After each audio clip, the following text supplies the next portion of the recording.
think you have your children figured out, darn it, they go and switch things up on you. In those real-life moments, my next guest says she puts on her quote-unquote detective hat and follows clues to help her parent to her child's personality. It's a parenting strategy Studio 5 contributor and Back to Basics founder Connie Sokol says works whether you have toddlers or whether you have teens. It's so good to see you. So good to see you. I need this topic too because Mark and I talk about this a lot. You see parents out there who are so great at individualizing their parenting approach, and I can see that would be really tricky as those individual personalities start to develop and change. Oh yeah, and wanting to work with them rather than suppress them, or well, you have those moments where you want to do that. But it's so true. I mean, I joke about, I'm an avid fan of Agatha Christie, and I watch those BBC, Hercule Poirot, and I love it. But you know what? I've learned so much because it's all about observation, and that is You've learned so much from a parenting perspective from Agatha Christie? Absolutely, because you see these different things and you've learned to kind of observe in daily life, and so you're not just going like this on the treadmill. Yeah. And so it's been really helpful because there's so many things happening,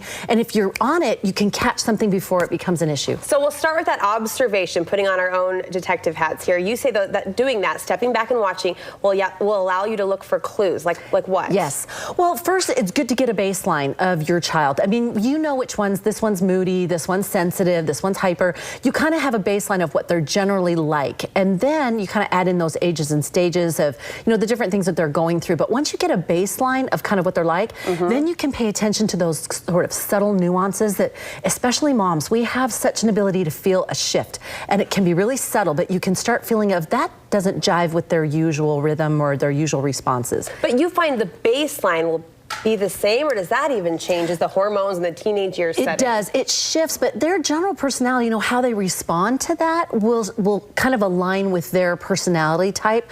So it really is more about paying attention to your gut and listening to, that doesn't sit right. I don't know why she did that or why he said that. And it'll just kind of ping. And if you pay attention to the pings, you'll start kind of, I call it Velcro. You'll kind of Velcro these different thoughts and nuances, and you go, wait a second, something's up. Something's happening. Yeah. You say there was a situation where you recognized that subtle change in one of your own kids recently and it allowed you to shift your own parenting even subtly. Yes. Well, one of my kids, they had started withdrawing a little bit, got a little more moody, and that could have been normal, but my gut kept saying something's not right, and then they kind of isolated a little more, not hugely, but it's loud in our house, so it made sense, but I was able to sort of nip something in the bud that could have become detrimental later on. And that's what I find when I'm talking to moms. It's that gut listening. Yeah. One of my friends, she said her daughter loved her long hair, came home one day and was adamant she wanted to cut it short. And the mom was kind of like surprised, but yeah, trendy things, okay. But she listened to her gut and she found out a little bit more and realized that this daughter was being bossy bullied by this girl at school. And the basic thing of, you cut your hair so you can be like us or you're not in our group. And so she was able to sort of nip this in the bud and work her through that.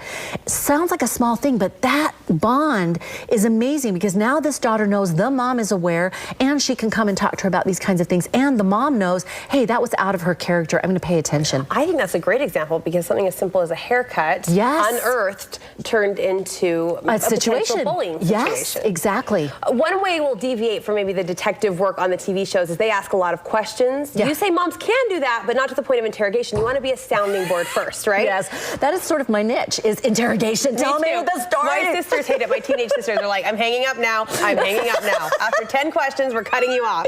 What is this, Channel 5? But I really feel that sounding board is huge, and it's something I work on all the time. But when they know that you're going to listen first and respond second, note that react isn't in there anywhere, bummer.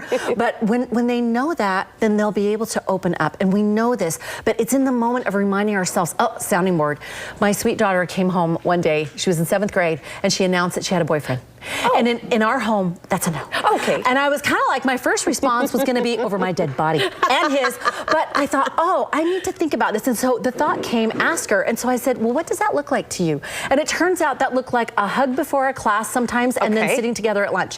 And so we talked through it, and I was able to be calm and say, what does that look like? What does that mean? Do you know what relationships look like and what that does, and how affection should match commitment, and the age matches, all of that. And so we talked about becoming super good friends instead. And she talked to him, and that's what they did. And then, within a few days, it's all not even an issue. Parenting gold star there, because you could have easily said, we don't have boyfriends. That's right, and here's the law. And the conversation is over. That's right, and she would not tell me. And so this is a really important thing. This sounding board is the beginning of that foundation. that builds trust. In fact, you say it's that calm reaction oftentimes that will engage the trusting relationship. Bingo. In fact, she told me on the bus that girls were telling her, don't tell your mom, don't tell your mom. And she said, you know, I can tell my mom anything. But then she was like, even I was swithering. So I didn't know this was a test for me. She came home and told me, and thank goodness I was calm, so that I feel like she'll be able to tell me more things in the future if needed. I thought this next point was interesting. You say parenting to your child's personality.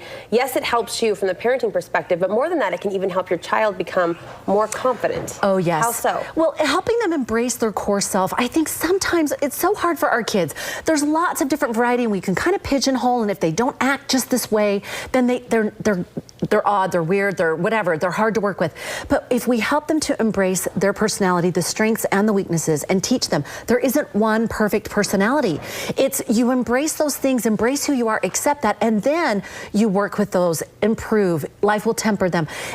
You're going to improve those things as you go along, but there has to start with the basis of acceptance. And so you rejoice in their personality, and then you make light of and can joke about the things that are maybe the things that need to be improved. The nuances. Yeah, because those things are going to need time. Well, and I'm glad you brought that up, because I think it would be easy as you consider this topic, parent to your child's personality, to look at the negatives, to look at the weaknesses, and march around that issue, right? Like you're stubborn, or you're a little lazy. I mean, you don't say those words, but inherently all the time. Yeah, you're thinking of all these negatives that you as a parent have to change. You'd keep it light and try to play up the positive attributes of each child. Oh, for sure. And first, like I said, we kind of make light of it. I had one son, he was really resonant and loud. What a shock at our house. But where did he get that, Connie? From his father. Come on. But truly, it was like, oh my gosh. And we'd say, honey, can you please notch it down? It's so loud. And he's like, I'm not loud. We're like, thank goodness, this headache must just be from the lighting. I don't know, but we would make it a light thing. And so that they recognize I'm still loved, and we can still bring up stuff, and it's okay. It's all part of the package. So that's really important.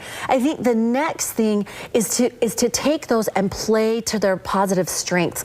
So like I had a daughter that she just loves to talk in vines, you know, like those little snippets. I call it soundbite living, where in vines, and it's on YouTube, it's on Instagram, and has all those little phrases and things that people share. I just showed my tech savvy side, didn't I? Vines, like gardening. No, it drove me nuts, and I feel like I couldn't get a good conversation with her, and I found myself being negative. So I enrolled her in this film camp, and it was the most darling thing. They teach you sound and editing and acting and directing, and I thought, I'm going to take that interest she has in videos and things like that, and instead of hammering and suppressing, I'm going to channel it so she can create a hobby and a talent and a skill, and maybe she can actually do something with it in the future. So we did that film camp. Day 2, she gets in the car and she goes, I can't wait to do this next year. I love it. Awesome. So I felt like it developed her and helped us to have a positive bond and still be able to joke about, hey, I need some real conversation. So play to those strengths and channel that energy. This has been so insightful. Thank you so much. Where can we get more of your grand advice? Free chat night. We're doing them at libraries so that women can connect with their community and each other. It's so fun. It's Studio 5 segment on steroids. We show one, we discuss it, and then we apply it. So check on my website, ConnieSokol.com, for the one nearest you. And you're going to local libraries? Free night, yep. To bring this conversation to life. I love that. It's so fun. We already started, and it's been so fun. We already have 3 other libraries on board. So let me know when you're in Davis County. All right, I'll pop in. I'll contribute. Studio 5 on steroids. I can do that. Thank you so much, Connie. All right, if you can't